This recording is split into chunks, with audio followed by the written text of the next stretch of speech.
महासागर में 52 कलाकनि दौरान 3 बेटनि जो सफ़र कीअं रहियो, हिन वीडियो में असां शेयर कंदासीं, पर उन खां पहिरीं पेश आहे मुख़्तसिर रिपोर्ट।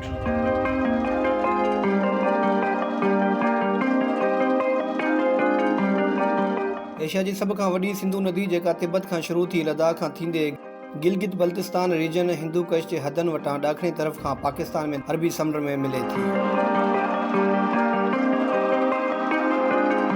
क़दीम ज़माने में सिंधु नदीअ जो वहिकिरो 180 अरब क्यूबिक किलोमीटर हूंदो हो। हर साल सिंधु नदीअ जो वहिकिरो पाण सां 40 करोड़ टन रेत खणी समुंड खे अॻिते वधण खां रोकींदो हो। हज़ारे किलोमीटर सफ़र तय करे सिंधु जो समुंड सां मिलाप जे करे सिंधु महासागर सॼियो वेंदो हो।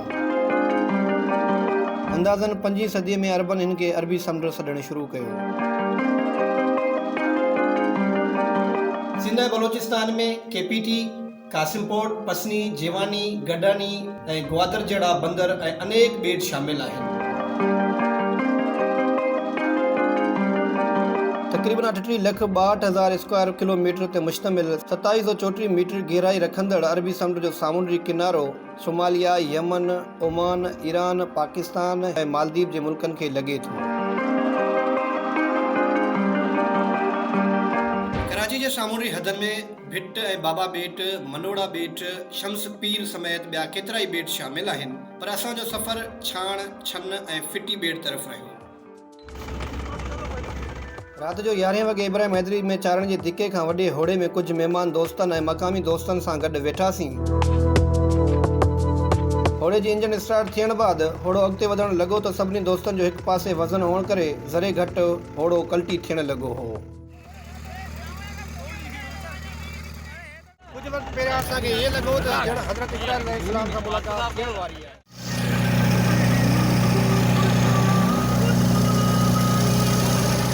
हिकु पासो छॾे टोलनि जी सूरत में दोस्त होड़े में फैलिजी वेठा।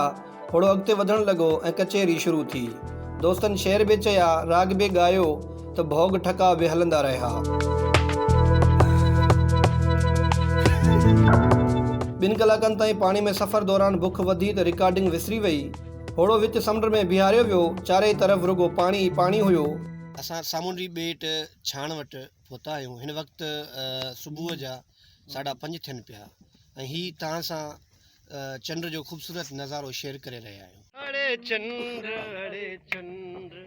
पिरी तो त ॾिठो नाहे, संदस रंग संदस रूप इहे आहे जीअं तूं।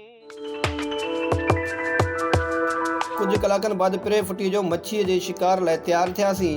नंढा झींगा कुंडे में फसाए कुंडो पाणी में उछलाए कुझु घड़ियूं इंतज़ार में वेठा रहियासीं।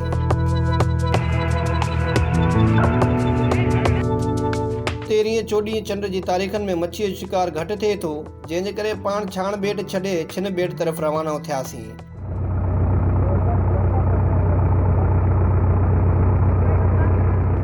सफ़र जारी हुयो त मेज़बान दोस्तनि चांहि ठाही ऐं सेयूं पचायूं।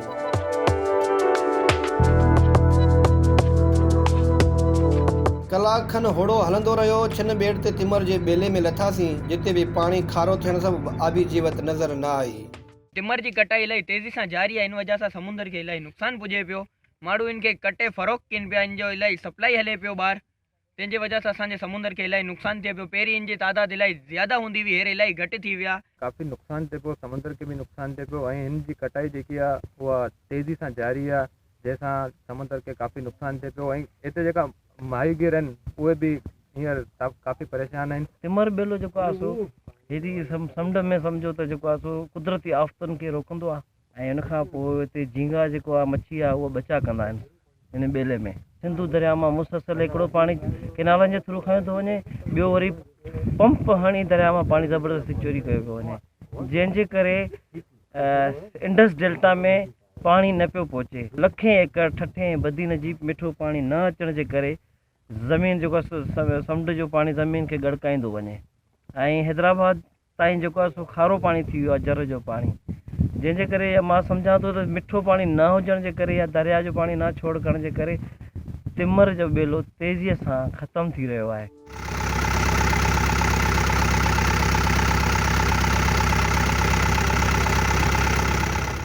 छन ॿेट वटि मच्छीअ जो शिकार करणु चाहियोसीं, मच्छीअ जो दाणो बि हथ न लॻो।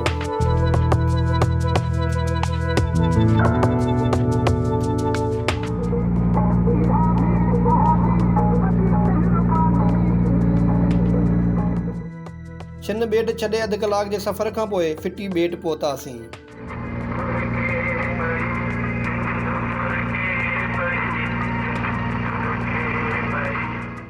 फिटी ॿेट ते बुज़ुर्ग पीर हज़रत यूसुफ शाह भंडारी जी दरगाह आहे, जिते हर साल मुहाणा मेलो लॻाईंदा आहिनि।